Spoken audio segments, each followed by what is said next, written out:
Parenthèse. Parenthèse, un moment avec Gisèle à déguster par l'oreille.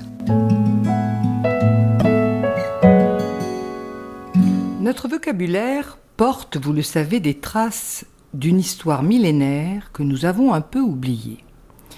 Bonjour à tous. La mythologie se rappelle à nous lorsque nous évoquons certaines expressions très usuelles du langage courant. Qui n'a pas espéré un jour toucher le pactole ? Selon la légende, le roi Midas rend service au dieu Dionysos qui, en récompense, lui propose ce qui lui plaira. Le cupide Midas lui demande de changer en or tout ce qu'il touchera. Dionysos lui donne donc satisfaction.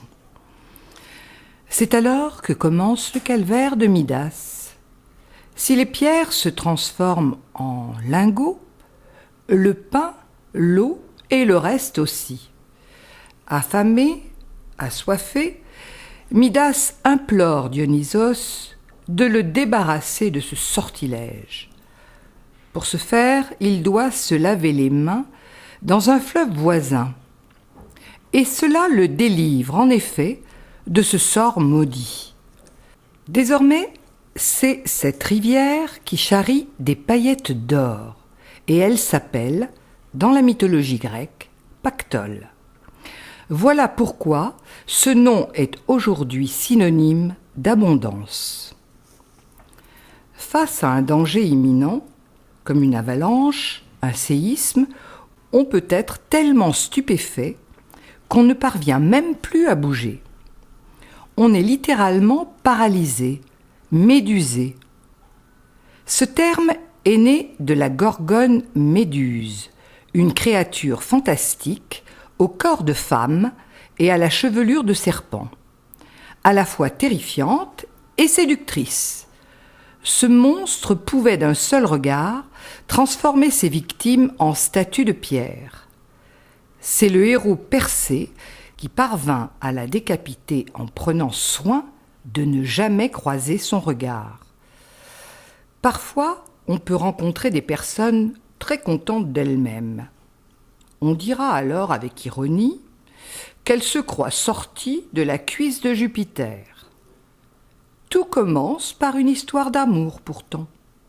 Épris de Sémélé, Jupiter parvient à la séduire, sans jamais se montrer à elle, car elle en mourrait foudroyée.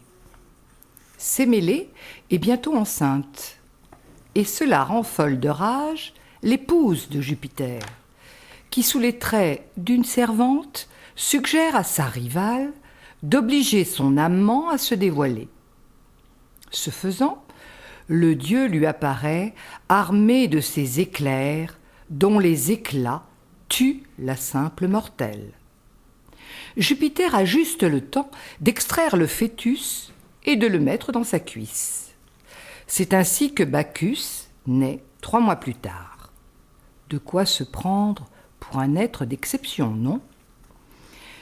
Il m'est arrivé de me perdre dans un dédale de ruelles qui m'ont fait penser à un véritable labyrinthe. Le tout premier a servi à maintenir prisonnier un monstre fabuleux, le Minotaure. Le roi Minos l'avait fait construire par un architecte réputé, Dédale, dans le but d'empêcher à la fois le monstre de s'échapper et que quiconque ne puisse s'en approcher. En effet, le Minotaure est l'enfant caché de la reine et d'un taureau. Seule Ariane, fille du roi, sait les secrets du labyrinthe. Elle les livrera à Thésée, ainsi qu'à Phile, qui lui permettra de retrouver son chemin afin de tuer ce Minotaure. Dédale a donc laissé son nom pour longtemps au labyrinthe, mais aussi à tous les chemins tortueux. Invoquer sa muse reste pour un artiste source d'inspiration. Dali avait Gala, Pablo Picasso, Dora Maar, Jean Cocteau, Jean Marais. La muse incite à la création. Dans l'Antiquité, les muses servaient d'intermédiaires entre les artistes et les dieux. Ce sont donc elles qu'il faut invoquer pour avoir de l'inspiration. Écoutons celle de Gainsbourg que fut Jeanne Birkin. Au revoir à toutes et à tous. Oh, je voudrais tant que tu te souviennes.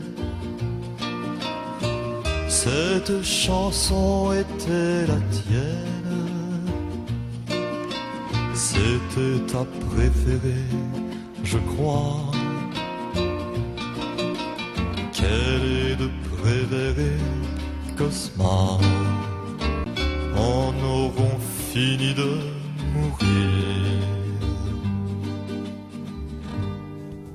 Radio CHU, c'est ta radio.